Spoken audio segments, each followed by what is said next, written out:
ప్రతి ఒక్కరు కూడా లేఖనాలను పరిశోధించుదాము. మొదటి తిమోతి పత్రిక 4వ అధ్యాయము 8వ వచనాన్ని చదువుకుందాము. తిమోతికి రాసిన మొదటి పత్రిక, అందరు కూడా తీయండి. 4వ అధ్యాయము 8వ వచనాన్ని ఈ దినమున చదువుకుందాము. అందరు కూడా మీ పరిశుద్ధ గ్రంథాలు తీయండి, చదువుచున్నాను. శరీర సంబంధమైన సాధకము కొంచెము మట్టుకే ప్రయోజనకరమును, కానీ దైవభక్తి ఇప్పటి జీవ విషయములోను రాబోవు జీవ విషయములోను వాగ్దానముతో కూడినదైనందున అది అన్ని విషయములలో ప్రయోజనకరమవును. దేవుని పిల్లలారా, దేవుని సంగమా, చదువుకున్నటువంటి వచన భాగాన్ని ఒకసారి మనము ఆలోచన చేద్దాం, పరిశోధిస్తాం, పరీక్షించుదాం.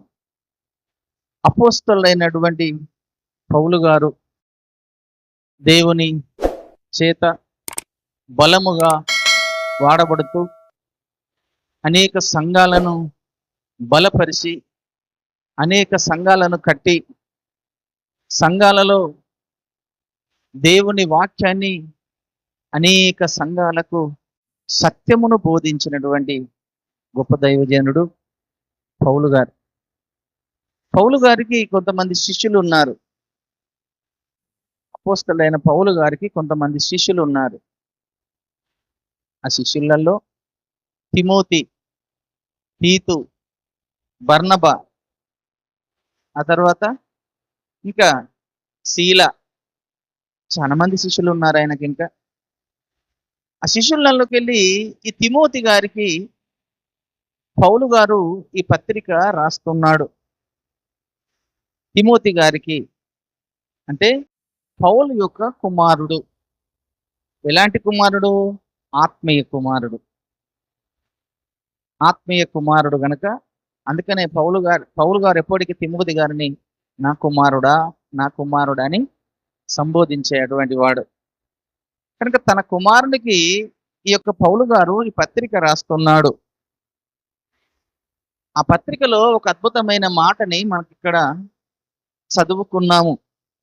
మనం చదువుకున్న వచనం, శరీర సంబంధమైన సాధకము కొంచెము మట్టుకే ప్రయోజనకరమవును, గాని దైవభక్తి ఇప్పటి జీవము విషయములోను రాబోవు జీవ విషయములోను వాగ్దానముతో కూడినదైనందున అది అన్ని విషయములలో ప్రయోజనకరమవును. దేవునికి స్తోత్రం కలుగునుగా.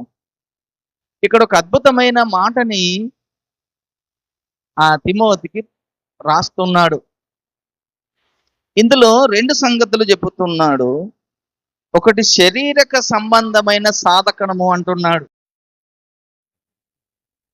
శరీరక సంబంధమైన సాధకము అనంటే శరీరక సంబంధమైన భక్తి అనేది ఒకటి ఉంది.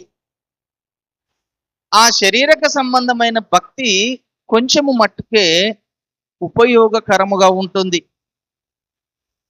కానీ జీవ సంబంధమైన భక్తి, ఆత్మ సంబంధమైన భక్తి ఈ భూమి మీద ఉన్నటువంటి ఇప్పుడును, ఆ తర్వాత భూమిని విడిచిపెట్టిన తర్వాత కూడా ఈ జీవ సంబంధమైన భక్తి, ఆత్మ సంబంధమైన భక్తి మనకెంతో ప్రయోజనకరంగా ఉంటుందట.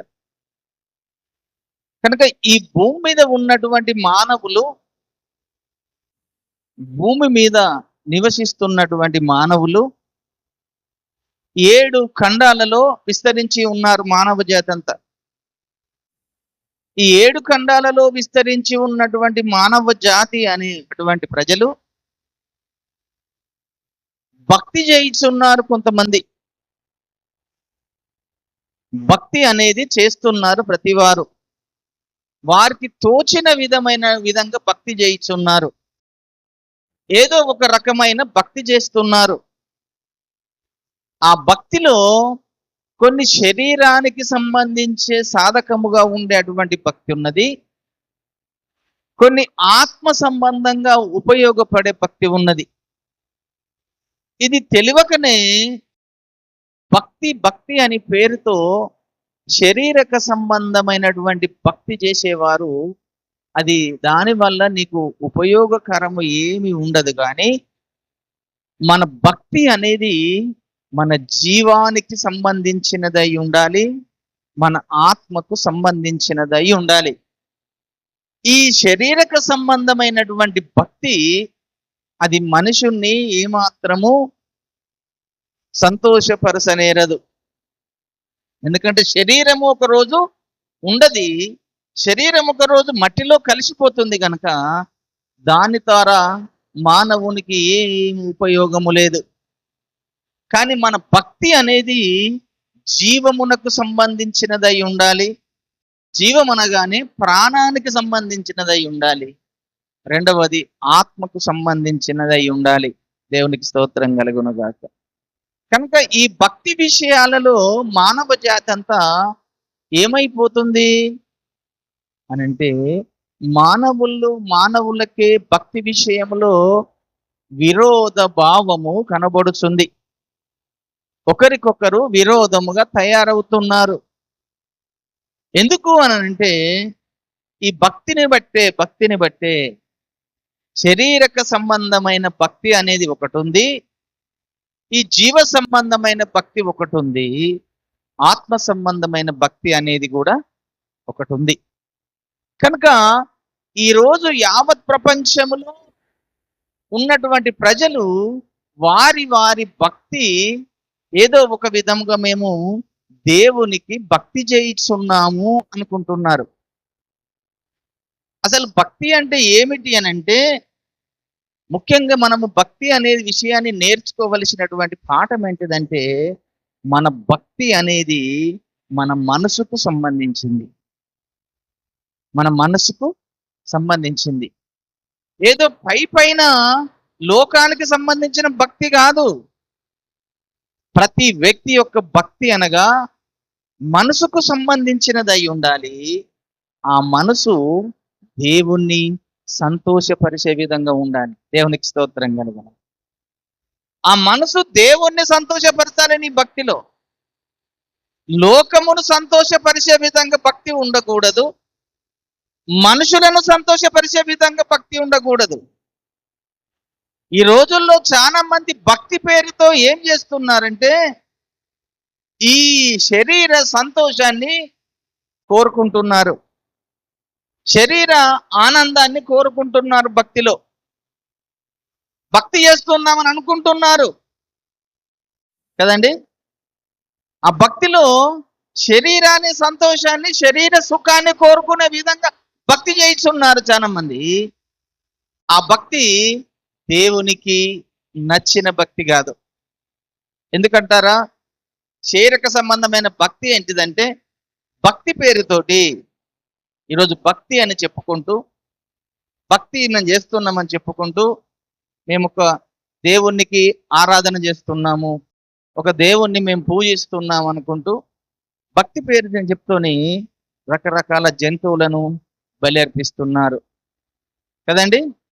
ఎన్నో రకాల జంతువులను బలి అర్పించి తర్వాత ఆ బలి అర్పించిన తర్వాత మద్యం తెచ్చుకొని మద్యంతో తాగి సంతోషపడుతున్నారు, తింటున్నారు, తాగుతున్నారు.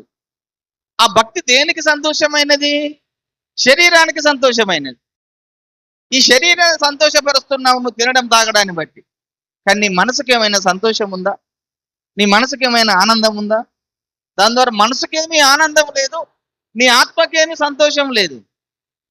కనుక శరీరక సాధకమైనటువంటి భక్తి అసలు దేవుని దృష్టిలో భక్తే కాదు. దేవుడు చూసే, దేవుడు మెచ్చే భక్తి, దేవునికి ఇష్టమైన భక్తి ఏంటిదంటే, మానవుని యొక్క మనసు మారాలి. మానవుని యొక్క మనసు దేవుణ్ణి ఆనుకోవాలి. దేవుని మీద మానవుని మనసు నిలకడగా ఉండాలి. మానవుని యొక్క ఆత్మ దేవునితో కలుసుకోవాలి. దేవుని మీద మన ధ్యాస, మన ఆత్మ, మనసంతా దేవుని మీద కేంద్రీకరించి దేవుణ్ణి సంతోషపరిచేదే అసలైన భక్తి. ఆ దేవుణ్ణి సంతోషపరిచే భక్తి నువ్వు చేసినప్పుడు అది నీకు జీవాన్ని ఇస్తుంది. దేవునికి స్తోత్రం కలుగును. అది నీకు సంతోషాన్ని, ఆనందాన్ని ఇస్తుంది. నువ్వు దేవుణ్ణి సంతోషపరిచే భక్తి చేయకపోయి మనుషులను సంతోషపరిచే భక్తి చేస్తే ఏం ప్రయోజనము? ఈ రోజులో క్రైస్తవుల్లో కూడా అలాంటి భక్తి ఒకటి వచ్చేస్తుంది. దేవుని పిల్లలను చెప్పుకునే క్రైస్తవుల్లో కూడా ఈ శరీరక సంబంధమైన భక్తి అనేది ఒకటి కనబడుతుంది. యూట్యూబ్లో మొన్న చూశాను, చర్చిల కాడ కూడా వెళ్ళి డ్యాన్సులు చేస్తున్నారు, చర్చిల కాడ కూడా కొబ్బరికాయలు కొడుతున్నారు, చర్చిల కాడ వెళ్ళి కూడా పూలేస్తున్నారు, పత్తిరేస్తున్నారు. ఇంకా వాళ్ళకు మనకు తేడేందండి? శరీరక సంబంధమైన భక్తికి దేవుని ఆత్మ సంబంధమైన భక్తికి తేడేంటిది? ఆలోచన చేయండి దేవుని పిల్లలారా. ఈ భక్తి అనేది చాలా అద్భుతమైనటువంటి విషయం. అది మన ఊహకే అందది భక్తి అంటే ఏంటిదో. ఆ భక్తి అనేది ఎప్పుడు కానీ ఈ శరీర సంబంధమైనది, లోక సంబంధమైనది అయి ఉండకూడదు. పూలు తీసుకెళ్తున్నారు, పత్రి తీసుకెళ్తున్నారు, హోమం తీసుకెళ్తున్నారు, రకరకాలు తీసుకెళ్ళి ఆడ చేస్తున్నారు. దానివల్ల ఏం ప్రయోజనము? నీ మనసు మారకపోతే, నీ మనసులో దేవునికి స్థానం లేకపోతే, నీ ఆత్మలో దేవునికి స్థానం లేకపోతే అవన్నీ తీసుకెళ్ళి అక్కడ పెట్టి భక్తి అంటే దానికి ఏమి ఉపయోగకరంగా ఉంటుంది? దేవుడిని అందుకే సృజించాడా? దేవునికి నచ్చే భక్తి ఏంటిదంటే యెషయా గ్రంథము 26వ అధ్యాయము 15వ వచనం ఒకసారి చూడండి.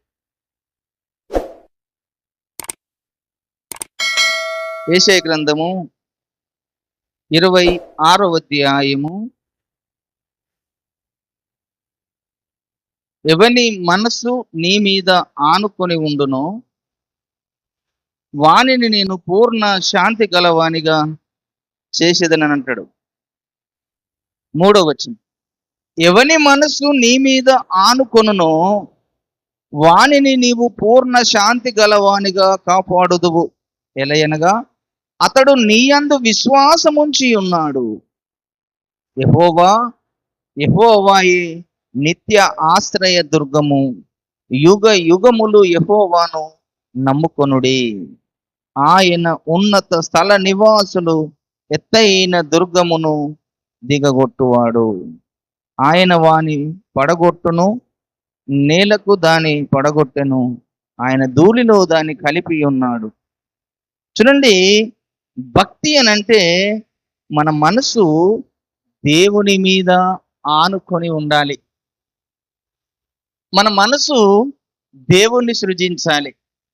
ఇంతకు దేవుడు దేవుడు అనే విషయంలో చాలా రకాల గందరగోళాలు కనబడుతున్నాయి ఈరోజు 7 ఖండాలలో. దేవుడు దేవుడు అంటూ చాలా రకాల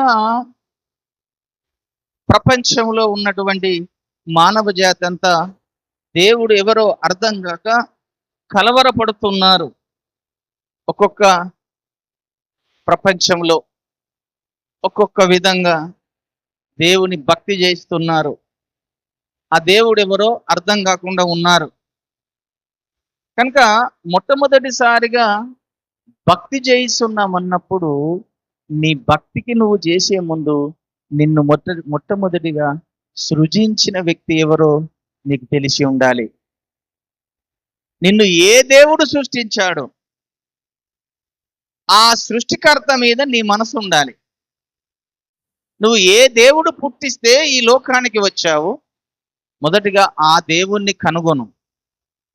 నిన్ను సృష్టించిన దేవుణ్ణి పక్కకు పెట్టి నీవే ఒక సృష్టిని తయారు చేస్తున్నాడు మనుషుడు ఈరోజు. దేవుడేమో మనుషుణ్ణి సృష్టిస్తే సృష్టించినటువంటి దేవుణ్ణి మర్చిపోతున్నాడు మానవుడు. మర్చిపోయి తనకు ఇష్టమైన రీతిలో భక్తి చేయిస్తున్నాడు.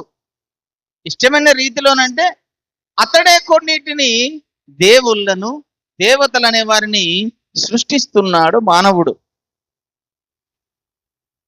కదండి. సృష్టిస్తలేం లేదా? కనుకనే ఆ మాటని అపోస్తలుడైన పౌలు గారే రాశాడు. రోమపత్రిక 1వ అధ్యాయము, అందరు తీయండి. రోమపత్రిక 1వ అధ్యాయంలో ఆ మాట మనకు అపోస్తలుడైన పౌలు గారు చక్కటి మాటని ఇక్కడ రాయించి పెట్టాడు. 23వ వచనం, రోమపత్రిక 1:23 వచనం చదువుతున్నాను. వారు అక్షయుడగు దేవుని మహిమను క్షయమగు మనుషుల యొక్కయు, పక్షుల యొక్కయు, చతుస్పాద జంతువుల యొక్కయు, పురుగుల యొక్కయు ప్రతిమ స్వరూపములుగా మార్చిరి. ఈ హేతువు చేత వారు తమ హృదయముల దురాశలను అనుసరించి తమ శరీరములను పరస్పరము అవమానపరుచుకున్నట్లు దేవుడు వారిని అపవిత్రతకు అప్పగించెను. అట్టివారు దేవుని సత్యమును అసత్యమునకు మార్చి సృష్టికర్తకు ప్రతిగా సృష్టమును పూజించి సేవించిరి. యుగముల వరకు ఆయన స్తోత్రార్హుడై ఉన్నాడు. ఆమేన్. దేవునికి స్తోత్రం కలుగునుగాక. ఈ మానవుడు దేవుణ్ణి తయారు చేస్తూ మనుషుల యొక్కయు, పురుగుల యొక్కయు, జంతువుల యొక్కయు ప్రతిమ స్వరూపులుగా చేస్తున్నారట. సృష్టించిన సృష్టికర్తను విడిచిపెడుతున్నారు, సృష్టించిన సృష్టికర్తను మరచిపోతున్నారు. వారు పరస్పరము వారి హృదయములలో దురాశలను అనుసరించి, అంటే వారి హృదయాలలో దేవునికి చోటు లేదు కానీ దురాశలు అనుసరించి, దేవుని పేరిట ఈరోజు రకరకాల మోసాలు జరుగుతున్నాయి. దేవుని పేరిట రకరకాల అక్రమాలు జరుగుతున్నాయి. దేవుని పేరిట రకరకాల కొన్ని కోట్ల డబ్బులు సమకూర్చుకుంటున్నారు. కారణము వారి హృదయాలలో దురాలోచన కలిగి ఉన్నారు. వారి మనసు దురాశల మీద కలిగి ఉంది. దేవుని మీద వారి మనసు లేదు. దేవుని వారు తెలుసుకుందామన్న ఆశ లేదు, కానీ వారి ఆలోచనలంతా దురాశల మీద మనసు పెట్టుకొని సృష్టించిన దేవుణ్ణి మర్చిపోయి సృష్టమునే పూజ చేయుచున్నారు అంటున్నాడు ఇక్కడ దేవుడు. ఆ దేవుడు యుగ యుగాలకు స్తోత్రార్హుడు. ఈ మహా అయితే మానవుడు ఈ భూమి మీద నివసించే ఆయుష్కాలం ఒక 100 సంవత్సరాలు అనుకుందాం అనుకోండి. మరి ఆ 100 సంవత్సరాలు ఈ భూమి మీద ఉండి నీకు ఇష్టమైనటువంటి నువ్వే ఒక పక్షుల రూపము కానీ, జంతువుల రూపము కానీ, మనుషుల రూపము కానీ తయారు చేసి నువ్వు వాటిని పూజిస్తే అవి ఎప్పుడైనా నీతో మాట్లాడినయ్యా? వాటిలో ఏమన్నా జీవం ఉందా? నువ్వే తయారు చేసావు కదా, నువ్వే సృజించావు కదా వాటిని. అవి జీవము లేనివి, నిర్జీవమైన వస్తువులు. కానీ దేవుడు నిర్జీవమైన వస్తువు కాదు, దేవుడు జీవము కలిగిన వాడు. దేవునికి స్తోత్రం కలుగునుగాక. దేవుడు యుగ యుగములకు జీవించువాడు. దేవుడు అన్నిటికీ సృష్టికర్త అయి ఉన్నాడు. దేవుడు మానవ జాతిని భూమి మీద సృష్టించిన దేవుడు. దేవుడు మానవ జాతికి మేలు చేసే దేవుడు. ఈ మానవ జాతి భూమి మీద ఉన్నప్పుడు ఒక 100 సంవత్సరాల జీవితం కొరకు కాదు నీ జీవితము. యుగ యుగాలు నువ్వు దేవునితో ఉండాలన్న ఆశతో నువ్వు భక్తి చేయి. దేవునికి స్తోత్రం కలుగునుగాక. యుగ యుగాలు దేవుని రాజ్యంలో ఉండాలన్న దానికి గుర్తెరిగి నువ్వు భక్తి చేయి. నీ మనసు నిన్ను సృజించిన దేవుని మీద కేంద్రీకరించి పెట్టు. నీ ఆత్మ నిన్ను సృజించిన దేవుణ్ణి ఘనపరిచే విధంగా సిద్ధం చేసుకో. అంతేగాని ఈ లోక సంబంధమైనది, ఈ యొక్క ప్రకృతి సంబంధమైనది, చూడండి, ఏదైనా తీసుకోండి, దేవుడు సృజించితేనే ఈ భూమి సృజించబడ్డది. దేవుడు సృజించితేనే ఈ పర్వతాలు సృజించబడ్డాయి. దేవుడు సృజించితేనే ఈ చెట్లు సృజించబడ్డాయి. దేవుడు సృజించితేనే నదులు సృజించబడ్డాయి. దేవుడు సృజించితేనే సముద్రాలు సృజించబడ్డాయి. దేవుడు సృష్టించిన ఈ సూర్యుడు, చంద్రుడు, నక్షత్రాలు, పంచభూతాలు, గాలి, నీరు అన్ని కూడా దేవుని సృష్టి. మానవులమైన మనము కూడా ఆ దేవుని సృష్టి. అలాంటి దేవుడేమో అన్నిటిని సృజిస్తే, ఆ దేవుడు చేసిన సృష్టి వస్తువులలో ఒక వస్తువును తీసుకొని నువ్వు ఒక దేవుణ్ణి చేస్తున్నావు కదండి. దేవుణ్ణి చేయాలంటే మొదటిగా ఒక రాయి తీసుకోవాలి. ఆ రాయికి ఒక రూపం తయారు చేస్తే అప్పుడు అది దేవుడు అయిపోతుంది. మరి ఆ రాయి ఎక్కడికి వెళ్ళి వచ్చింది? ఎవరు చేశారు? దేవుని సృష్టి కదా అది కూడా. అంటే దేవుని సృష్టిని నువ్వు వాడుకొని నువ్వు ఒక రూపాన్ని చేసి నువ్వు ఒక భక్తి చేయిస్తున్నావే. నీ భక్తి నిన్ను ఈ లోకాన్ని విడిచిన తర్వాత దేవుని రాజ్యంకు చేరుస్తుందా? నీ భక్తి నిన్ను దేవుని సన్నిధికి చేరుస్తుందా? నీ జీవాన్ని కాపాడుతుందా నీ భక్తి? నీ ప్రాణాన్ని కాపాడుతుందా నీ భక్తి? కనుక నీ భక్తి మన జీవాన్ని కాపాడే భక్తి అయి ఉండాలి, మన ప్రాణాన్ని కాపాడే భక్తి అయి ఉండాలి. ఆ భక్తి చేయడం మొదటిగా నేర్చుకో. భక్తి పేరుతో హింసలు జరుగుతున్నాయి. భక్తి పేరుతో ఒకరికొకరు ద్వేషాలు పెరుగుతున్నాయి, కోపాలు పెరుగుతున్నాయి, అల్లర్లు కారణమవుతున్నాయి. ఈరోజు చూడండి, అందరూ కూడా దేవుని సృష్టి అయినప్పుడు అందరికీ ఏక మనసు ఉన్నదా?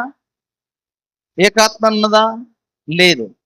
ఈ మానవులని రకరకాల భేదాభిప్రాయాలు కలుగుతున్నవి. అందరిని దేవుడు చేసిన సృష్టే.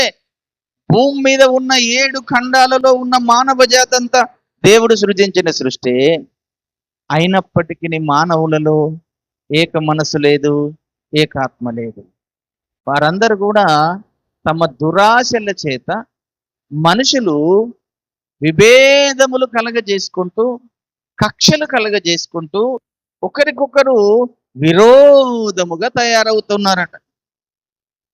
ఎందుకంటే 7 ఖండాలలో దేవుడు ఈ భూమిని 7 ఖండాలు విడగొట్టాడు. ఒక రోజు భూమి ఒకే భూమిగా ఉన్నటువంటి భూమిని దేవుడే దాన్ని ఖండాలుగా విడగొట్టి 7 ఖండాలు చేశాడు. అది మన ఆదికాండం 11వ అధ్యాయంలో కనబడుతుంది. ఒక భూమి, ఒక పలుకుగా ఉన్నటువంటి భూమిని ఒకరోజు ఖండాలుగా విడగొట్టబడి 7 ఖండాలుగా మారిపోయి ఆ ఖండాలలో మానవ జాతి అంతా చెదిరిపోయింది.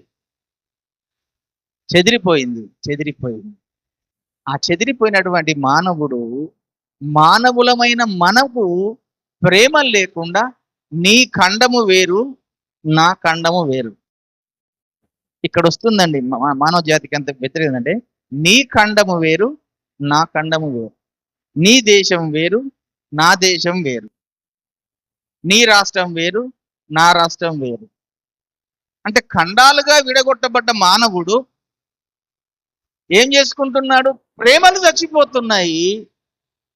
నువ్వు వేరు, నేను వేరు అనే స్థితిలోకి వచ్చేస్తుంది. దేవుడు అలాగే ఏమన్నా చెప్పాడా? అందరికీ సృష్టికర్త ఒక్కడే అన్నప్పుడు మానవులంతా ఏక మనసు కలిగే ఉండాలి కదా, ఏకాత్మ కలిగే ఉండాలి కదా. ఉన్నామలా? లేదు. తర్వాత 7 ఖండాలలో చెదిరిపోయి వారి భక్తి జీవితంలో రకరకాల భక్తి చేస్తున్నారు.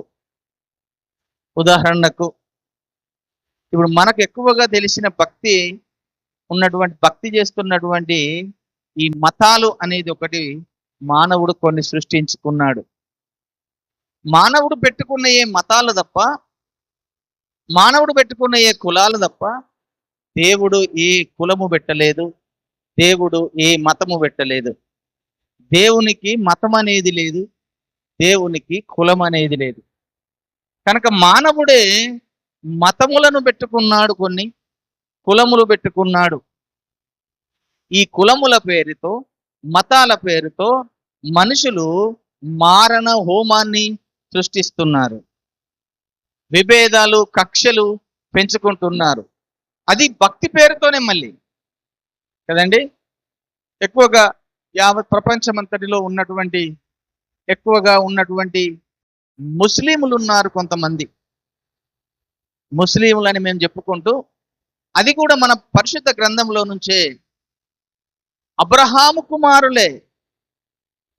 అబ్రహాము కుమారులైనటువంటి వారు వేరైపోయి, అబ్రహాము కుమారుల నుంచి వేరైపోయి వారు ముస్లిములుగా ఏర్పాటు చేయబడ్డారు. తండ్రి ఒక్కడే, తల్లులు వేరు. అబ్రహాము కుమారులు సంతానమే ఈ భూమి మీద ఉన్నటువంటి మానవ జాతి అంతా. అంతకంటే ముందు మానవ జాతి అంతా మొదటిగా ఆదాము నుంచి వచ్చిన జాతి. ఈ భూమి మీద ప్రతి మానవునికి ఉనికి పట్టు కారణము ఆదాము. ఆ తర్వాత ఆదాము చేసిన అతిక్రమాన్ని బట్టి పాపం వచ్చింది కనుక, ఆ పాపాన్ని బట్టి అప్పుడు ఉన్నటువంటి లోకాన్ని దేవుడు జలప్రలయంలో ముంచేశాడు. ముంచేసి అప్పుడు నోహాబు దేవుడి దృష్టికి నీతిమంతుడుగా కనబడ్డాడు గనక, ఆ నోహాబును ఎన్నుకొని మళ్ళీ తనను తన భార్యను 3 కొడుకులను 3 కోడళ్లను వారి కొరకు ఓడ సిద్ధం చేసుకోమని చెప్పి వారిని ఆ జలప్రలయం తప్పించాడు. మళ్ళీ నోహాబు నుంచి భూమి మీద మళ్ళీ కొత్త సంతానము ఉద్భవించింది. ఇప్పుడు మళ్ళా కొత్త సృష్టి నోహాబు నుంచే వచ్చింది కనుక, ఈ నోహాబు వచ్చిన సంతానమే ఈ భూమి మీద మానవ జాతి అంతా. నోహాబుకు సంతానము 3 కుమారులు అన్నాం కదా, సేము, ఆము, యాపేతు. వీరి సంతానమే మళ్ళీ భూమి మీద నిండించబడ్డది. అంతకంటే ముందు ఆదాము కుమారుడు కయ్యూను, ఏబేలు, సేతు, వీళ్ళ సంతతి. ఏబేలు చచ్చిపోయాడు, కయ్యూను సేతు సంతతి. ఆ సేతు సంతతి వచ్చిన వ్యక్తే ఈ నోహాబు. ఈ నోహాబు తర్వాత మళ్ళీ వచ్చిన సంతానము అబ్రహాము నుంచి విడిపోయిన సంతానమే ఇప్పుడు ముస్లిములు. ఆ ముస్లింల సంతానం అంతా అబ్రహాము యొక్క సంతానము. అబ్రహాము నుంచే వేరైపోయారు. అబ్రహాముకు శారమ్మ మొదటి భార్య ఆగరు. శారమ్మకు పిల్లలు లేరని ఆగరు ద్వారా ఇస్మాయిల్ జన్మించాడు కనుక, ఆ ఇస్మాయిల్ సంతానం అంతా ముస్లిములుగా చలమనవుతున్నారు. కనుక ఇప్పుడు వారికి ఒక గ్రంథం ఉంది, పవిత్ర గ్రంథము. వారి భక్తి జీవితానికి వారికి పవిత్ర గ్రంథం ఏంటిదంటే ఖురాన్. ఆ ఖురానులో దేవుడు వారికి ప్రవక్త అయినటువంటి ముహమ్మద్ ద్వారా వారికి ఏదైతే విషయాలు చెప్పాడో ఆ విషయాలను వారు అనుసరించి నడుచుకుంటూ భక్తి చేయిస్తున్నారు. ఈ అబ్రహాము మరొక కుమారుడు ఇస్సాకు సంతానము యాకోబు కుమారునికి 12 మంది కుమారులు. ఈ 12 మంది కుమారుల ద్వారా దేవుడు మళ్ళీ వాళ్ళు ఐగుప్తులకు ఉన్నప్పుడు మోషేని ఏర్పాటు చేసుకొని, మోషేని పిలుచుకొని, ఆ మోషేకు ఈ ధర్మశాస్త్రాన్ని అంతా దేవుడు చెప్పాడు గనక ఈరోజు మోషే ద్వారా ఈ పరిశుద్ధ గ్రంథము మనకు దొరికింది, ధర్మశాస్త్రము. అలా ఈ ధర్మశాస్త్రాన్ని అనుసరించి నడుచుకునే వారందరూ యూదులు. వాళ్ళకు పరిశుద్ధ గ్రంథము ఈ యొక్క బైబిల్ గ్రంథము, దాన్ని అనుసరించి నడుచుకుంటున్నారు. దేవుడు ఎప్పుడు ఎవరికి కీడు చేయమని చెప్పలేదు. దేవుడు ఎప్పుడు ఎవరికి అన్యాయం చేయమని చెప్పలేదు. ఈ పరిశుద్ధ గ్రంథంలో కానీ తర్వాత ఖురాన్లో కానీ వాళ్ళు ఏమైనా నేర్పించేది ప్రేమే మీరు కలిగి ఉండండి అని ఈ యొక్క పరిశుద్ధ గ్రంథాన్ని అంత చదివితే దేవుడు మొట్టమొదటిసారిగా మానవ జాతికి ఇచ్చినటువంటి 10 ఆజ్ఞలు ఉన్నాయి. అవి ఆధారం చేసుకున్నాడు మానవుడు మొట్టమొదటిసారిగా. ఆ 10 ఆజ్ఞలు చాలా అద్భుతమైనటువంటి ఆజ్ఞలు దేవుడు మోషకు ఆ యొక్క సీనాయి కొండ మీద రాయించి ఇచ్చాడు గనక వాటిని అనుసరించి ఆ ఇశ్రాయేలునందరూ భక్తి చేయడం మొదలు పెట్టాడు. తర్వాత ఇంకా రకరకాల మతాలు వచ్చేసాయి. జొరాస్ట్రియనిజం వచ్చేసింది, అదొక భక్తి. సిక్కులకు ఒక అని వెళ్ళి ఆజనకు భక్తి చేస్తూ వారికి ఒక మత గ్రంథం ఉంది, గురునానక్ వారి భక్తి. తర్వాత భారతదేశంలోనైతే ఇక భక్తి అనే పేరుతో రకరకాల హింసలు జరుగుతున్నాయి. వాళ్ళకు పరిశుద్ధ గ్రంథం అంటూ ఒకటి లేదు, వాళ్ళకు ముఖ్యమైన గ్రంథం అంటూ ఒకటి లేకుండా వారు చేస్తున్న ప్రతి బోధలో మాకు భగవద్గీత ముఖ్యమని కొందరంటారు, మాకు రామాయణం ముఖ్యమని కొందరంటారు, మాకు వేదాలు ముఖ్యమని కొందరంటారు, మాకున్న ఉపనిషత్తులు ముఖ్యమని కొందరంటారు. వారికి స్థిరమైనటువంటి గ్రంథం ఏది లేదు మన భారతదేశంలో ఉన్న హిందువులకు. వాళ్ళు అన్ని మావే అంటారు. కనుక అన్ని మావే అంటున్నారు కనుకనే వాటిలో వారికి విరోధమత్వం వచ్చేస్తుంది.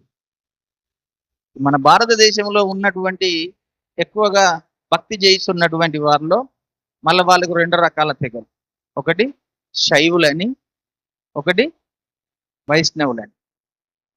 2 తెగలు వాళ్ళకు, శైవులు వైష్ణవులు. అంటే నిలువు బొట్టు వారు, అడ్డబొట్టు వారు. వారికే క్లారిటీ లేకుండా ఉన్నాయి. భక్తి పేరుతో వారు చేస్తున్నటువంటిది హింసలు చేస్తున్నారు తప్ప ప్రేమను పంచడము లేదు. శరీరక సంబంధమైన భక్తి చేస్తున్నారు తప్ప ఆత్మ సంబంధమైన భక్తి చేయడము లేదు. ఎప్పుడైతే నువ్వు ఆత్మ సంబంధమైన భక్తి చేస్తుంటావో నీ భక్తి ద్వారా నీ ఆత్మకు క్షేమము కలగాలి, నీ భక్తి ద్వారా నీ యొక్క జీవము, నీ ప్రాణము క్షేమము కలగాలి. అది గుర్తెరిగి భక్తి చేయాలి.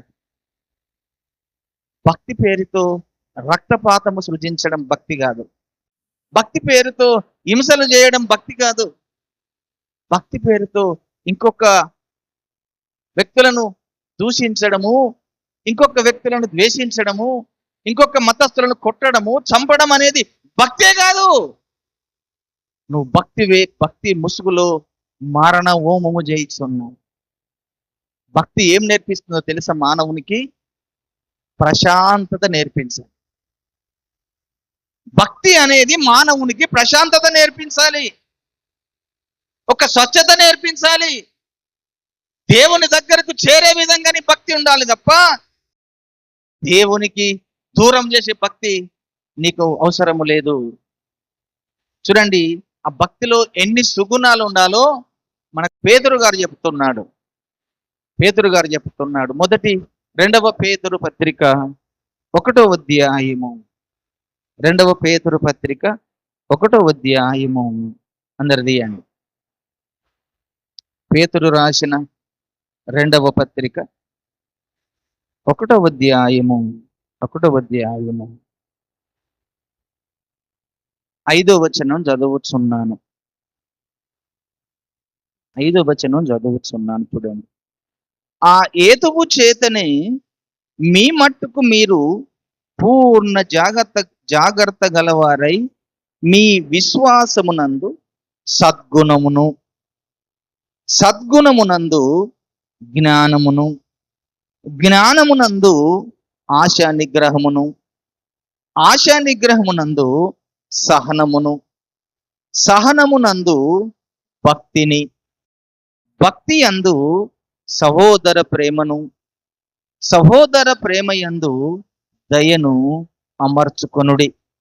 ఇవి మీకు కలిగి విస్తరించిన ఎడల అవి మన ప్రభువైన యేసుక్రీస్తును గూర్చిన అనుభవ జ్ఞాన విషయములో మిమ్మును సోమరులైనను నిష్ఫలులైనను కాకుండా చేయును.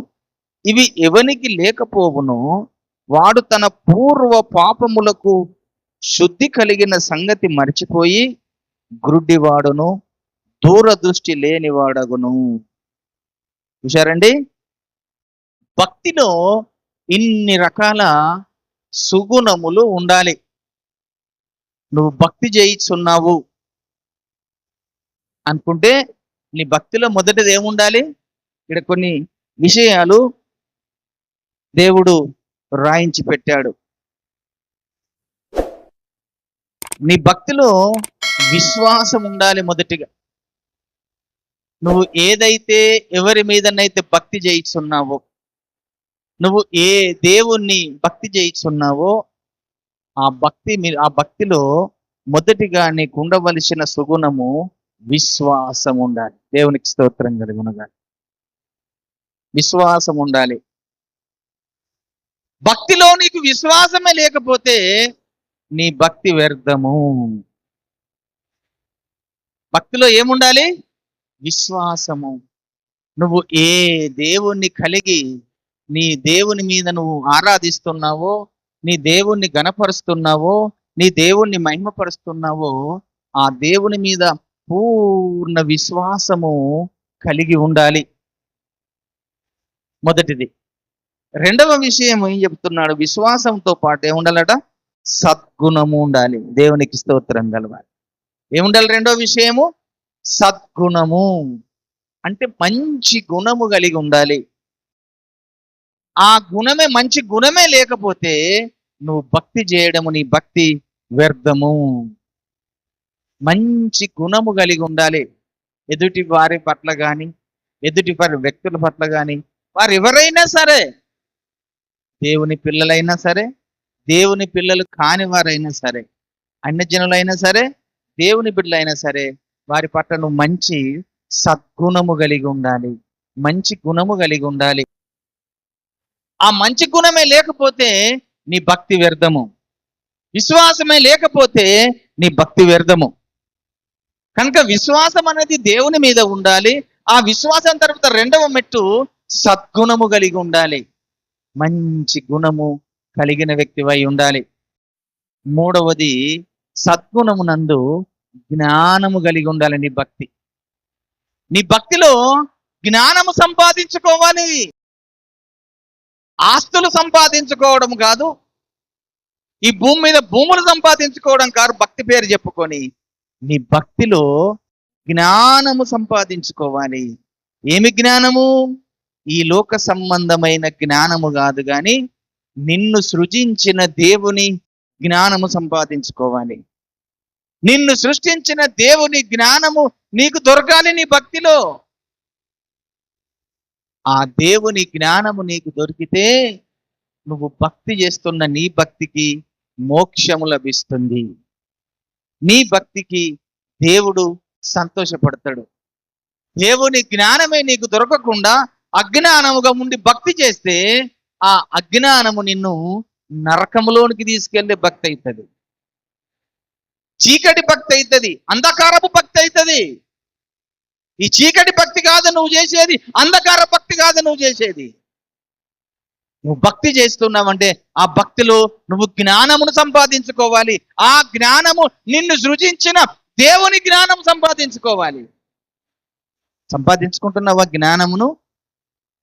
ఎంత జ్ఞానం సంపాదించుకుంటున్నావు? భక్తి చేస్తున్నావు అనుకుంటున్నావు? ఎంత విశ్వాసం కలిగి ఉన్నావు దేవుని మీద? నీవు ఎంత సద్గుణం కలిగి ఉన్నావు దేవుని పట్ల, దేవుని ఉద్దేశాలను? భక్తిలో ఈ అన్ని సాధకాలు చేసే ఇంకొక విషయం చెప్తున్నాడు కింద. అందుకనే జ్ఞానమునందు ఆశ నిగ్రహం ఉండాలి. ఒక దేవుని జ్ఞానము సంపాదించుకోవడం కాదు, ఆ జ్ఞానములో నీకు ఆశ నిగ్రహం ఉండాలి. కొంతమంది మనసుకు ఆశకు నిగ్రహం ఉండదండి. ఈ ఆశలు లేకుండా ఆశల మీద ఆశలు, కోరికల మీద కోరికలు పుట్టుకొస్తూనే ఉంటాయి. రకరకాల కోరికలు, రకరకాల ఆశలు. ఆశలకు అవధులు లేవు. ఆశలకు అద్దు లేకుండా ఆశలు పెంచుకొని పెంచుకొని పెంచుకొని చివరికి ఆ ఆశలు నిన్ను దేవునికి దూరం చేసే దురాశ కాడికి తీసుకెళ్తాయి. ఆశ కాస్త ఏమవుతుంది? దురాశ కాడికి తీసుకెళ్తాయి. ఆ దురాశ నిన్నేం చేస్తుంది? పాపములో పడేస్తుంది. పాపం నేను ఎక్కడ తీసుకెళ్తుంది? మళ్ళీ మరణములోనికి తీసుకెళ్తాడు. అంతగా ఆశ నిగ్రహం ఉండాలన్నట్టు. అందుకనే ఆ యాకోబులో ఆ మాట రాస్తాడు చూడండి. యాకోబు పత్రిక అందరిది మొదటి అధ్యాయము 15వ వచనం చూసి చదువుతున్నాను. దురాశ గర్భము ధరించి పాపమును కనగా పాపము పరిపక్వమై మరణమును కనును. నా ప్రియ సహోదరులారా, మోసపోకుడి. శ్రేష్టమైన ప్రతి ఈవియు సంపూర్ణమైన ప్రతి వరమును పరసంబంధమైనదై జ్యోతిర్మయుడగు తండ్రి యొద్ద నుండి వచ్చును. ఆయన యందు ఏ సంచలత్వమునైనను గమనాగమన వలన కలుగు ఏ ఛాయ అయినను లేదు. దేవునికి స్తోత్రం కలుగునుగా. కనుక ఆశ ఉండాలి, కానీ అత్యాశకు పోతే అది దురాశగా మారిపోయి నిన్ను పాపములో నుండి తీసుకెళ్ళి మరణంలోనికి తీసుకెళ్తాడు. కనుకనే భక్తిలో ఆశ నిగ్రహం అనేది కలిగి ఉండాలి. మనం ఒక ఆశ కద్దు. దేవుడు నీకు ఏమిచ్చిండో దానిలో తృప్తి పడు. దేవుడు నీకు ఇచ్చిన దాన్ని బట్టి తృప్తి పడి, అంతే తప్ప కానీ ఆ దురాశకు పోయి ఆశకు అవధ లేకుండా ఆశ మీద ఆశ, కోరిక మీద కోరిక కలిగి కలిగి కలిగి ఆ ఆశ కాస్త దురాశగా మార్చబడుతుంది. ఆ దురాశ చివరికి నిన్ను పాపములోకి తీసుకెళ్తుంది. పాపము నిన్ను కాస్త మరణములోకి తీసుకెళ్తుంది. కనుక నీ భక్తి నిన్ను మరణంలోకి తీసుకుపోయే విధంగా ఉండదు. నీ భక్తి నిన్ను జీవంలోకి తీసుకుపోయే విధంగా ఉండాలి. దానినే ఏమన్నాడు? మొదటిగా ఆశా నిగ్రహము అన్నాడు. ఆ తర్వాత మరేం చెబుతున్నాడు? ఆశ నిగ్రహం తర్వాత మరొక మాట చెబుతున్నాడు ఇందులోనే, సహనము. ఆశ నిగ్రహం తర్వాత సహనం ఉండాలి. చాలా సహనం అంటే ఓర్పు. ఎంత సహనం కలిగి ఉండాలంటే అంత సహనం కలిగి ఉండాలి. ఒక వ్యక్తి నిన్ను ఏమన్నా మాటలు అన్నప్పుడు కూడా తిరిగి మళ్ళీ అనకుండా సహనం కలిగి ఉండాలి. దేవుడు చూసుకుంటలే. భక్తి పరులు ఏం చేస్తారు? యేసయ్యని అన్ని రకాల హింసిస్తున్నారు, అన్ని రకాల కొడుతున్నారు, అన్ని రకాల తన్నుతున్నారు. ముందు నుంచి తన్నుతున్నారు, వెనుక నుంచి తన్నుతున్నారు, తొడాలతో కొట్టాడు, ముళ్ళ కిరీటం పెట్టాడు, ముఖం మీద ఉమ్మేశాడు, పిడిగుతులు గుద్దారు. ఆయన ఏమన్నా లాస్ట్కి వస్తే, తండ్రి వీరు ఏం చేస్తున్నారో వీరు ఎరుగరు కనుక వీరిని క్షమించుడి అన్నాడా? లేకపోతే మిమ్మల్ని ఇదే చేస్తారని చెప్పింది. ఇంత సహనం అంత సహనము కలిగి మన భక్తిలో ఉండాలి. యేసయ్య అంత సహనము కలిగి ఉండాలి. యేసయ్య అంత ఓర్పు కలిగి ఉండాలి. ఈరోజు అంత సహనం ఏమైనా కలిగి ఉంటున్నామా? అంత ఓర్పు కలిగి ఉంటున్నామా? ఇంతంత మాట అనగానే తిరిగి మళ్ళీ రివర్స్గా మనం వారికి ఉల్టా మాట్లాడుతున్నాం. నన్నంటవా నువ్వు అని నాకేం రాదని మనం అంటుంటాం. ఇంత సహనము నిన్ను దేవునికి దగ్గర చేస్తుంది. ఆ సహనానికి వ్యతిరేకంగా విరోధ భావము నీలో కలగదు. అంటే విరోధ భావం అనేది నీలో కలగకూడదు. సహనం ఉండాలి. భక్తిలో సహనం ఉండాలి. భక్తిలో ఏముండాలి? ఇంకా ప్రేమ ఉండాలి. ఇంకొక మాట చెప్తున్నా, అందుకని ఆ వచ్చిన భావన కూడా చూడండి. సహనమునందు భక్తి అందు సహోదర ప్రేమ యందు దయను అమర్చుకొనుడి. దేవునికి స్తోత్రం కలుగునుగా. భక్తి చేయుచున్నామని చెప్పుకునేటువంటి వారిలో ఈ లక్షణాలన్నీ ఎవరిలోనైతే ఉంటుందో వారు నిజమైన భక్తి పరులు. నువ్వు సహోదరుని ప్రేమిస్తున్నావా? నీవు కనబడే నీ సహోదరుని నువ్వు ప్రేమించకపోతే కనబడని దేవుణ్ణి ఏం ప్రేమిస్తావయ్యా నీవు? నీ సహోదరుని నువ్వు ప్రేమిస్తున్నావా? నీ సహోదరుని నువ్వు ప్రేమిస్తున్నావా? నీ ఇంటి వారిని నువ్వు ప్రేమిస్తున్నావా? నీ బంధువులను ప్రేమిస్తున్నావా? ఈరోజు నీ ఇంటి వారిలో నీకే ప్రేమ లేకుండా పోతుంది. నీ ఇంటి వారి మీద నీకే శత్రుత్వం ఏర్పడుతుంది. అత్త కోడళ్ళ మధ్య శత్రుత్వం, తల్లి బిడ్డల మధ్య శత్రుత్వం కదండి. అత్త కోడళ్ళ మధ్య శత్రుత్వాలు అవుతున్నాయి, తల్లి బిడ్డల మధ్య శత్రుత్వాలు అవుతున్నాయి, అన్నదమ్ముల మధ్య శత్రుత్వాలు అవుతున్నాయి కదండి. తండ్రి కొడుకుల మధ్య శత్రుత్వాలు అవుతున్నాయి. కుటుంబాలలోని ప్రేమ లేకుండా ద్వేషాలు పెరుగుతాయి.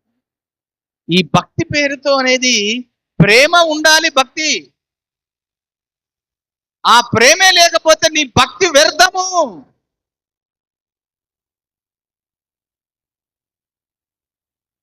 నేను భక్తి చేస్తున్నాను అనుకుంటున్నావు, నీవు భ్రమలో ఉన్నావు. నిజంగా భక్తి చేసినప్పుడు ఈ లక్షణాలన్నీ నీలో ఉండాలి. ఆ లక్షణాలు లేకపోతే నీ భక్తి ఇంటూ మార్క్, సున్నా నీ భక్తి. సహోదర ప్రేమ. అందుకని దేవుడు చెప్తున్నాడు, దేవుడు లోకమును ఎంతో ప్రేమించినాడు.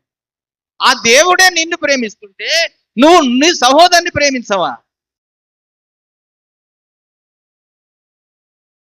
దేవుడు లోకమును ఎంతో ప్రేమించి తన కుమారుణ్ణి లోకానికి పంపించి మనందరి రక్షణ కొరకు తన కుమారుణ్ణి చంపేశాడట.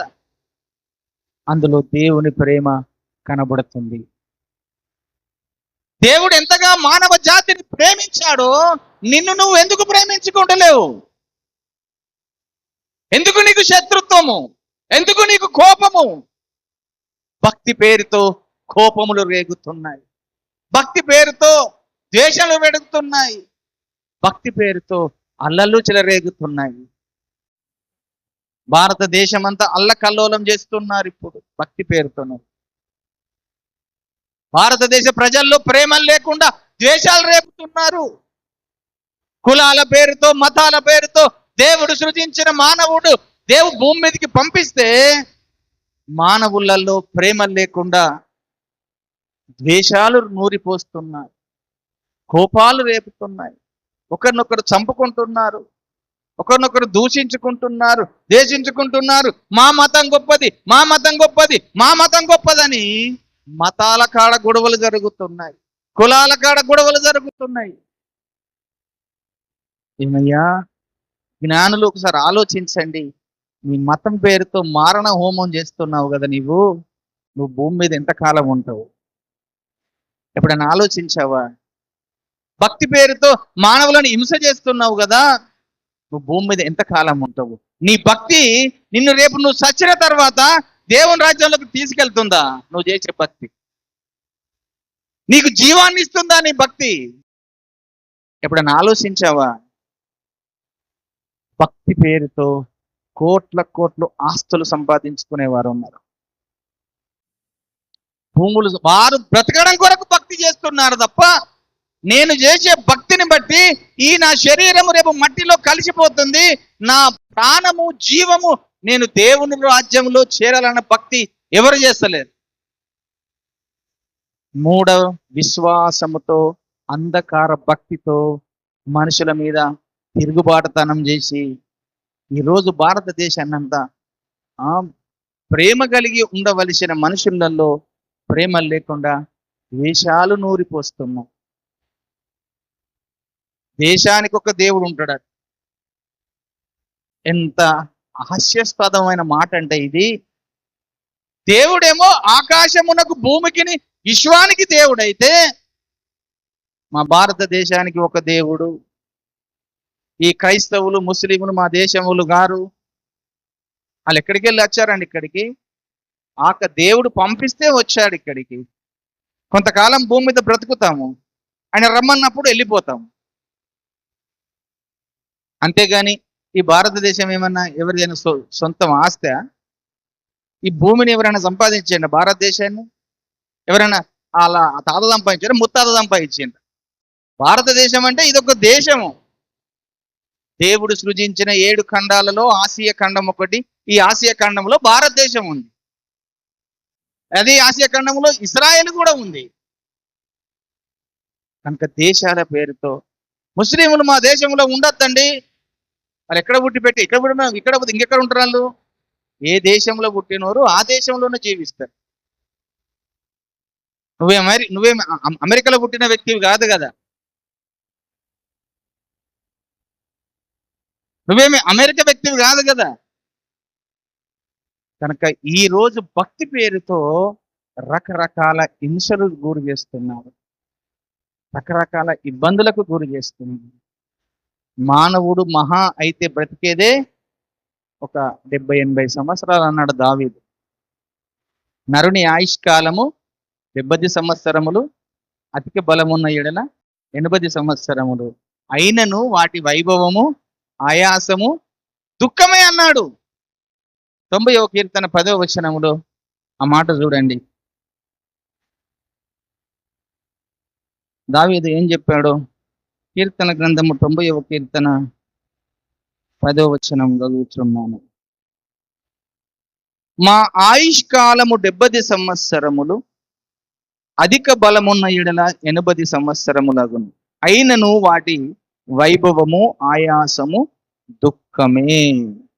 అది త్వరగా గతించిపోవును, మేము ఎగిరిపోదుము అన్న.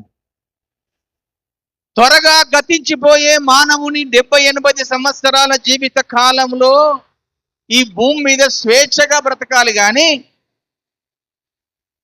కులాల పేరుతో, మతాల పేరుతో, వర్గాల పేరుతో గొడవలు సృష్టించుకుంటూ, అన్యాయాలు చేసుకుంటూ, అక్రమాలు చేసుకుంటూ, మోసాలు చేసుకుంటూ బ్రతికితే నీ శరీరం ఒక రోజు, నువ్వు ఒక రోజు చచ్చిపోతావు. గుర్తుంచుకో. నువ్వు చచ్చిపోయిన రోజు నీ ఆత్మకు స్థితి ఏంటిదో ఎప్పుడన్నా ఆలోచన చేసావా? అది ముందుగా తెలుసుకో నీ భక్తిలో. అప్పుడు నువ్వు నిజమైన భక్తిపరుడు అవుతావు. ప్రతి మానవుడు తెలుసుకోవలసిన సత్యం ఏంటిదంటే, నీవు చేస్తున్న భక్తి ఈ శరీరాన్ని విడిచిన తర్వాత నీ ప్రాణాత్మలు దేవుని రాజ్యములో ఉండాలి అనే ఆశ కలిగి భక్తి చేయి.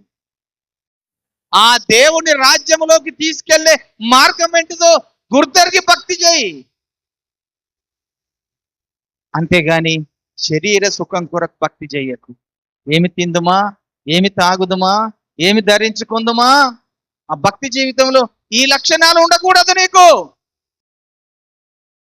భక్తి పేరుతో రకరకాల హింసలు జరుగుతూనే ఉన్నాయి.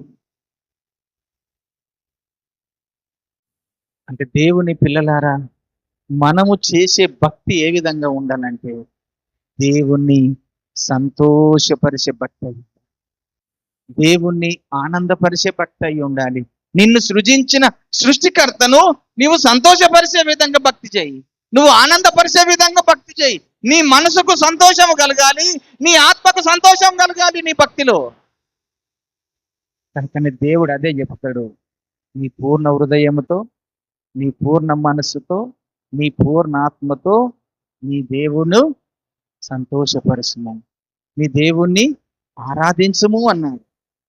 కనుక ఆత్మలో సంతోషంగా ఉండడానికి ఆరాధించు, భక్తి చేయి. మనసులో సంతోషాన్ని ఇచ్చే భక్తి చేయి. అది నిజమైన భక్తి, నిజమైన భక్తి. కనుక దేవుని పిల్లలారా, అందుకే చెప్తున్నాడు ఆ యొక్క తిమోతికి పత్రిక రాస్తున్న కుమారుడా, తిమోతి, నీ భక్తి ఈ శరీరక సంబంధమైనది కాదు, కానీ నీ జీవ సంబంధమైన భక్తి చేయి అన్నాడు. రాబోవు జీవము కొరకు భక్తి చేయి అన్నాడు. నీ జీవము ఇంతటితో అయిపోదు నా కుమారుడా, కానీ రాబోతున్న జీవం ఒకటి ఉంది, నిత్య జీవం ఒకటి ఉన్నది. నీ భక్తి నిత్య జీవం సంబంధమైన భక్తి చేయండి. ఆ నిత్య జీవం ఇచ్చే వ్యక్తి ఎవరో నీవు గుర్తెరుగుని భక్తి చేయి. దేవునికి స్తోత్రం కలుగును. అందుకనే నిత్య జీవం ఇస్తానని చెప్పిన వ్యక్తి ఈ భూమి మీదకి వచ్చినటువంటి దేవుళ్ళు, దేవతలని పిలువబడేవారు ఎవరు కూడా మాట చెప్పలేదండి. నేను మీకు నిత్య జీవం ఇస్తానని అలా చెప్పిన ఒకే ఒక వ్యక్తి నజరేయుడైన యేసయ్య ఒక్కడే. దేవునికి స్తోత్రం కలుగును. నేను మీకు నిత్య జీవం ఇస్తాను అన్నాడు. నా యందు విశ్వాసం ఉంచువాడు మరణించినను బ్రతుకును, బ్రతికి నా యందు విశ్వాసం ఉంచువాడు ఇక ఎన్నటికి చనిపోడు అన్నాడు. దేవునికి స్తోత్రం కలుగును. ఆ యేసయ్య ఆ మాట నేను చక్కగా చెప్పాడు. ఒకసారి చూద్దామండి. మత్తయి సువార్త, యోహాను సువార్త 3వ అధ్యాయం 16వ వచనము. దేవుడు లోకమును ఎంతో ప్రేమించెను కాగా ఆయన తన అద్వితీయ కుమారునిగా పుట్టిన వాని యందు విశ్వాసముంచు ప్రతివాడు నశింపక నిత్య జీవము పొందునట్లు ఆయనను అనుగ్రహించెను. లోకము తన కుమారుని ద్వారా రక్షణ పొందుటకే గాని లోకమునకు తీర్పు తీర్చుటకు దేవుడు ఆయనను లోకములోనికి పంపలేదు. దేవునికి స్తోత్రం కలుగునగా. నిత్య జీవము ఆయన యందే ఉన్నదట. ఆ నిత్య జీవం ఇచ్చే వ్యక్తిని నువ్వు తెలుసుకున్నప్పుడే నీ భక్తి అది సత్యమైన భక్తి. ఎందుకంటే ఈ శరీరం కాస్త ఎప్పుడో ఒకరోజు 70-80 సంవత్సరాలు అయితే అయిపోతుంది. ఈ శరీరం మట్టిలో కలిసిపోతుంది. కానీ నీ ఆత్మకు నిత్య జీవం కావాలి. నీ జీవము ప్రాణమునకు నిత్య జీవం కావాలి. ఆ నిత్య జీవం ఇచ్చే భక్తి నువ్వు ఎప్పుడైతే చేస్తావో అది నీకు ప్రయోజనకరంగా ఉంటుంది. ఆ భక్తి నీకు ఉపయోగకరంగా ఉంటుంది. కనుక ఒకే ఒక వ్యక్తి చెప్పాడు, నేను మీకు నిత్య జీవం ఇస్తానని చెప్పిన వ్యక్తి ఆయన ఒక్కడే. తర్వాత నేను మీకు నిత్య రాజ్యాన్ని ఇస్తానని చెప్పిన వ్యక్తి కూడా ఒక్కడే ఆయన. నేను మీకు నిత్య రాజ్యాన్ని ఇస్తాను అని చెప్పిన వ్యక్తి కూడా ఒక్కడే. నా తండ్రి ఇంట అనేక నివాసములు కలవు, లేనిని మీతో చెప్పుదును. నేను మీకు స్థలము సిద్ధపరచ వెళ్ళుచున్నాను. నేను వెళ్ళి స్థలము సిద్ధపరిచి నేనుండు స్థలములో మీరు ఉండులాగున మరలా వచ్చి మిమ్మల్ని నేను తీసుకొని పోతాను. దేవునికి స్తోత్రం కలుగును. నిత్య రాజ్యం ఇస్తానని చెప్పిన వ్యక్తి యేసయ్య ఒక్క వ్యక్తి. నిత్య జీవం ఇస్తానని చెప్పిన వ్యక్తి యేసయ్య ఒక్కడే. నాయందు విశ్వాసం ఉంచువాడు మరణించిన తిరిగి బ్రతుకుతాడు అని చెప్పిన వ్యక్తి యేసయ్య ఒక్కడే. ఆయనే అందరిని సృష్టించిన దేవుడు. ఆయనే అందరికి సృష్టికర్త. ఆ సృష్టికర్తను నువ్వు గుర్తెరిగి భక్తి చెయ్యి. నీ భక్తి రేపు అది ఎంతో అద్భుతంగా ఆశ్చర్యకరంగా నిన్ను దేవుని దగ్గరికి చేరుస్తుంది. నిన్ను దేవుని రాజ్యమునకు చేరుస్తుంది. దాని కొరకు నీ జీవం కొరకు భక్తి చేయి, కానీ ఎదుటి వ్యక్తుల కొరకు కాదు నువ్వు భక్తి చేసేది. ఎదుటి వ్యక్తి కొరకు కాదు నువ్వు భక్తి చేసేది. నా సొంత నా ఆత్మను, నా ప్రాణమును నేను కాపాడుకునే విధమైన భక్తి నేను చేస్తున్నానండి. ఎందుకంటే నాకు ఈ శరీరము, ఈ లోకము శాశ్వతం కాదు, ఈ శరీరము శాశ్వతం కాదు. దీని తర్వాత నా ఆత్మకు, నా ప్రాణానికి నిత్య జీవం ఇచ్చే భక్తి కావాలి. నాకు నిత్య రాజ్యంలో స్థానం కల్పించే భక్తి కావాలి. ఆ భక్తిని నేను చేస్తుంటే నీకు కోపం ఎందుకు? క్రైస్తవులను ఎందుకు హింసలు చేస్తున్నారు? ఎందుకు దూషిస్తున్నారు? ఎందుకు కొడుతున్నారు? అంటే దానికి ఒకే ఒక కారణము. ఈ భారతదేశంలో ఉన్న వారందరూ కూడా క్రైస్తవులుగా మారిపోతే, కొందరు ముస్లింలుగా మారిపోతే, మేము పెట్టే ఈ ప్రతిమలకు, విగ్రహాలకు ఎవడు మొక్కకుండా అయిపోతాడు, మాకు వచ్చే లాభము రాకుండా పోతుంది, మాకు వచ్చే ధనము రాకుండా పోతుంది, లాభం రాకుండా పోతుంది, మమ్మల్ని ఎవడు దేకడు అన్నటువంటి ఉద్దేశము కలిగి కుయుక్తితో వారి మీద దాడికి దిగుతున్నారండి. ఈరోజు భారతదేశంలో ఉన్న కొంతమంది మతోన్మాదులు, మత సామ్రాజ్యవాదులు మతం పేరుతో మారణ హోమాలు చేస్తున్నారు, భక్తి పేరుతో మారణ హోమాలు చేస్తున్నారు. కానీ వాళ్ళు ఎన్ని చేసినప్పటికీ ఒకరోజు వారు కూడా ఈ లోకాన్ని విడవలసి వస్తుంది. వారికి రేపు ఈ యొక్క వారి ఆత్మకు ఏమి స్థానం సంపాదించుకుంటారో అది వాళ్ళకే తెలియదు. మనకైతే తెలుసు, మనం బ్రతికినా మన భక్తి నిత్య జీవం కొరకు, మన ఆత్మ నిత్య జీవం కొరకు. నా భక్తిని నేను చేస్తున్నానంటే కేవలము నా ఆత్మరక్షణ కొరకే, నా ప్రాణ రక్షణ కొరకే నేను భక్తి చేస్తున్నాను. నీ ప్రాణాన్ని రక్షిస్తాను, నీ ఆత్మను రక్షిస్తాను, నేను నీకు నిత్యరాజ్యం ఇస్తానని చెప్పిన ఒకే ఒక వ్యక్తి ఈ భూమి మీద యేసయ్య ఒక్కడే ఒక్కడే ఒక్కడే. ఆయన మీద మనం విశ్వాసం ఉంచుదాం. మన భక్తిలో మన ప్రాణాత్మలు మన సృజించిన దేవునితో ఏకమైపోవడమే భక్తి అండి. అసలు ఇది లాస్ట్ విషయం చెప్తున్నాను. నీ భక్తిలో నిన్ను సృజించిన దేవుడు, నీవు ఏకమైపోవడమే భక్తి. దేవునికి స్తోత్రం కలుగును. అది భక్తి అంటే. ఒక్కసారి ఆలోచన చేయండి. భక్తిలో ప్రతి వ్యక్తిలో యేసయ్య ఉన్నాడండి. ప్రతి వ్యక్తిలో యేసయ్య ఉంది. లేడండి? మీ శ్వాసను ఒక్కసారి మీరే పరీక్షించుకోండి. ఒకసారి మన శ్వాసాన్ని వెనకకు పీల్చుకోండి అని పీల్చుకోండి, మళ్ళీ కిందికి అని ఊదండి. అందులో ఒక శబ్దం వినబడుతుంది. మనకు పైకి వీసుకున్నప్పుడు ఏ అనిస్తుంది, కిందికి ఇడిచేటప్పుడు సు అని వస్తుంది. మన శ్వాసలో ఏ ఉన్నాడంట? క్రీస్తునుడండి, యేసు ఉన్నాడండి. మీరు బాగా గమనించండి. శ్వాసని పీల్చుకోనండి, బాగా గట్టిగా పీల్చుకోండి. ఏసు అని వస్తుంది, ఏ అని వస్తుంది. కిందికి ఇడిచేటప్పుడు సు అని వస్తుంది, ఏసు అని వస్తుంది. కనుక ఆయనలో ఏమున్నదట? జీవము. జీవము.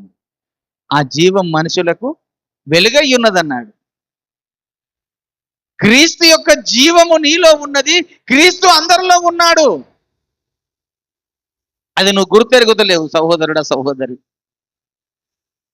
ఈరోజు యావత్ ప్రపంచంలో భూమి మీదకి వచ్చే ప్రతి మానవుల్లో యేసున్నాడు. ప్రతి మానవుల్లో జీవం ఉన్నది, ఆ జీవము యేసు. నేనే మార్గము, నేనే సత్యము, నేనే జీవమై ఉన్నాను అన్నాడు యేసయ్య. నన్ను కొనగను వాడు జీవమును కనుగొడును అన్నాడు. నేనే జీవము అన్నాడు. ప్రతి ఈ భూమి మీదకి వస్తున్న 7 ఖండాల్లో ఉన్న మానవుడికి అందరికీ జీవం ఇచ్చింది ఆయనే. చెప్పలేదండి ఆయన? అపోస్తుల కార్యము 17వ అధ్యాయము తీయండి, ఆ మాటను కూడా మీకు చూపిస్తాను. అపోస్తుల కార్యము 17వ అధ్యాయము 26వ వచనం. మరియు యావత్ భూమి మీద కాపురముండుటకు ఆయన ఒకని నుండి ప్రతి జాతి మనుషులను సృష్టించి, వారు ఒకవేళ దేవుణ్ణి తడవులాడి కనుగొందురేమోనని తన్ను వెతుకు నిమిత్తము నిర్ణయ కాలమును వారి నివాస స్థలముల యొక్క పొలిమేరలను ఏర్పరచెను. ఆయన మనలో ఎవనికి దూరముగా ఉండువాడు కాడు. మనం ఆయన యందు బ్రతుకుచున్నాము, చెలించుచున్నాము, ఉనికి కలిగి ఉన్నాము. అటువలే మనం ఆయన సంతానమని మీ కవిశర్లలో కొందరును చెప్పుచున్నారు. చూడండి ఇంకేం చెప్తున్నాడు? 25. ఆయన అందరికీ జీవమును, ఊపిరిని, సమస్తమును దయచేయువాడు గనక తనకేదైనా కొదువగా ఉన్నట్టు మనుషుల చేతులతో సేవించబడువాడు కాడు అన్నాడు. అందరికి జీవం ఇచ్చింది ఆయనే.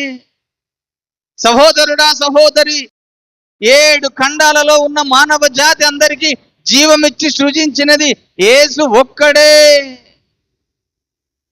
ఆయనే జీవాధిపతి అన్నాడు. ఇంకొక వచనం బాగా కూడా చూడండి. ఇంకో వచనము యోహాను సువార్త 1వ అధ్యాయము 1-2 వచనాలు చదువుతున్నాను. ఆది యందు వాక్యము ఉండెను, వాక్యము దేవుని యొద్ద ఉండెను, వాక్యము దేవుడై ఉండెను. ఆయన ఆది యందు దేవుని యొద్ద ఉండెను. సమస్తమును ఆయన మూలముగా కలిగెను. కలిగి ఉన్నదేది ఆయన లేకుండా కలగలేదు. ఆయనలో జీవముండెను, ఆ జీవము మనుషులకు వెలుగై ఉండెను. చూశారండి? ఆ జీవము మనుషులకు వెలుగై ఉన్నది. మనము వెలుగు సంబంధులము, వెలుగు సంబంధమైన భక్తి చేస్తున్నామండి. మన భక్తి చీకటి సంబంధమైన భక్తి కాదు. ఆ వెలుగు సంబంధమైన భక్తిలో ప్రేమ, దయ, సాత్వికము, సహనము, ఆశా నిగ్రహము, ఇలాంటి సుగుణాలు కలిగి నువ్వు భక్తి చేస్తున్నప్పుడు నీ భక్తి నిన్ను జీవములోకి తీసుకెళ్తుంది, దేవుని యొద్దకు తీసుకెళ్తుంది. కనుక అట్టి భక్తి చెయ్యి నా కుమారుడు అని తిమోతి గారికి ఆయన సెలవిస్తున్నాడు. మన జీవము ఇప్పటి మట్టుకే కాదు, ఈ భక్తి అనేది రాబోవు జీవము కొరకు నీ భక్తి చెయ్యి, రాబోవు నీ బతుకు కొరకు భక్తి చెయ్యి. ఆ భక్తి నిన్ను దేవుని రాజ్యమునకు చేర్చ. నువ్వు చేసే భక్తి ఒకటే గుర్తుంచుకో. ఎవరైనా సరే 7 ఖండాలలో భక్తి చేస్తున్న భక్తులు ఎవరైనా సరే నీ భక్తిలో ప్రేమ ఉండాలి, ఎదుటి వారి మీద దయ కలిగి ఉండాలి, నీ నీ నీ భక్తిలో జ్ఞానం సంపాదించుకునే భక్తి అయి ఉండాలి, ఆశ నిగ్రహం చేసుకునే భక్తి ఉండాలి, నిన్ను వాళ్ళని పొరుగు వారిని ప్రేమించే భక్తి అయి ఉండాలి. కనుక ఇవన్నీ నువ్వు అమర్చుకొని భక్తి చేసుకుంటూ నీవు చేసే భక్తి చివరికి నువ్వు ఈ లోకాన్ని విడిచే సమయానికి దేవుని రాజ్యంలోకి చేర్చే భక్తి అయి ఉండాలి. అట్టి భక్తి నువ్వు చేస్తే నీకు మేలుకరము, నీకు ఉపయోగకరము. ఈ కొద్ది మాటలు దేవుడు దీవించును గాక. ప్రార్థన చేసుకో.